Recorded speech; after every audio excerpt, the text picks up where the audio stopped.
So I was just checking out this bridge here in Cincinnati. This is the Victory Parkway Bridge.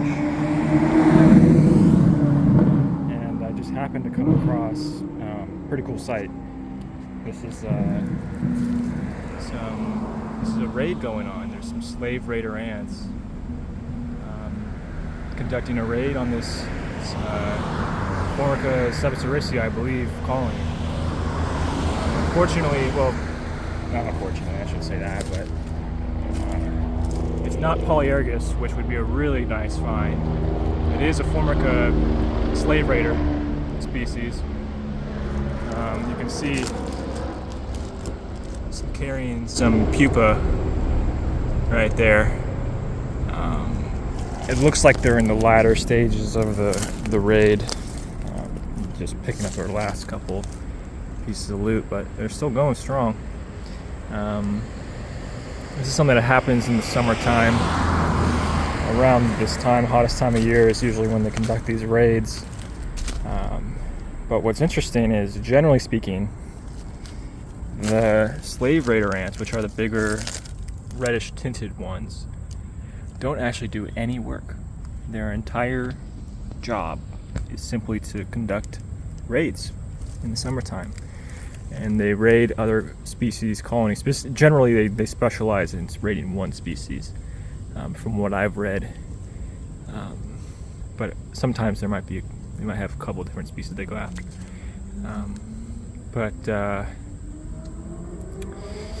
They conduct these raids, and the larvae that they bring back, the larvae and pupa, and when they hatch, they believe it's their colony. So actually, it's the slaves that do all the work in the slave raider colony. And even if you want to go into more detail, even the queens. So I don't want to go into too much detail for this video, but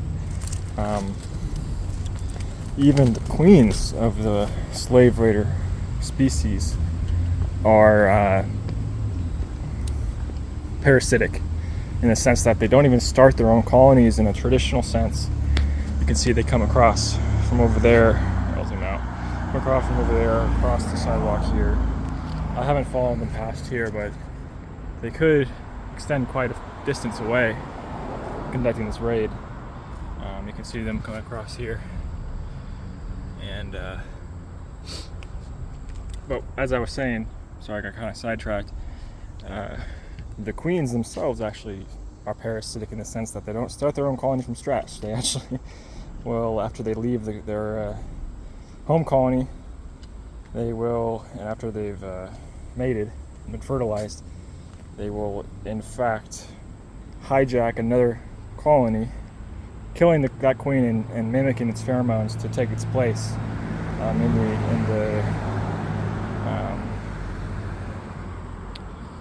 in the parasitized colony. And then from there, her own workers conduct raids. So it's just parasitism on top of parasitism, and it's something that it's just kind of baffling.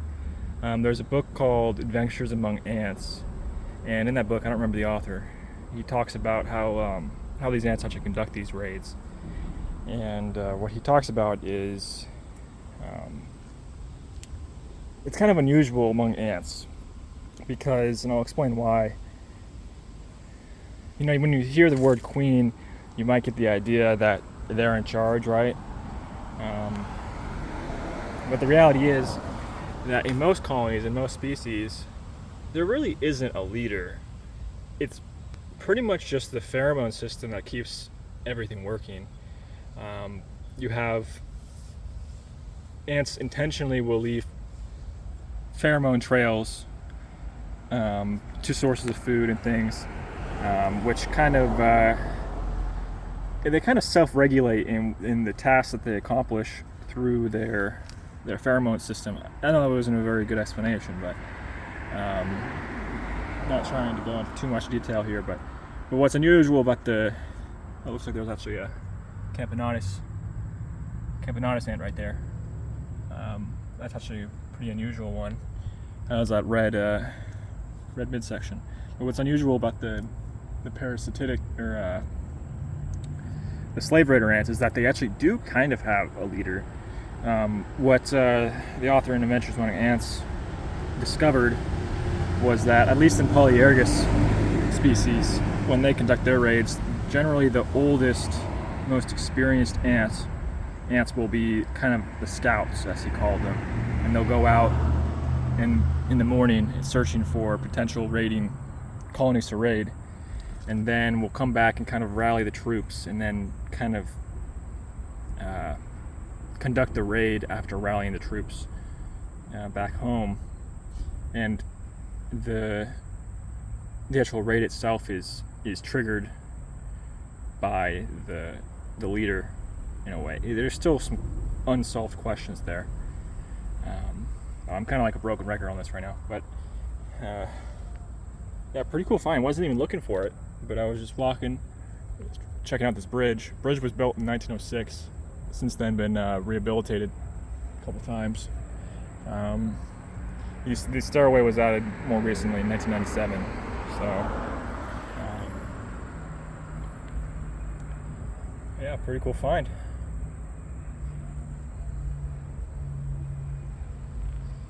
You can see also that this the slave raider species is a little bit polymorphic. It seems like some of the raiders are a little bit bigger and some of them are smaller.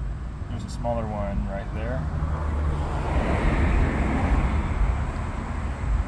And then see if I can catch a bigger one. It's a little bit bigger. Sorry, my camera's having trouble here. But alright, well, hope you enjoyed. Just wanted to get some thoughts out there, but yeah, have a good day.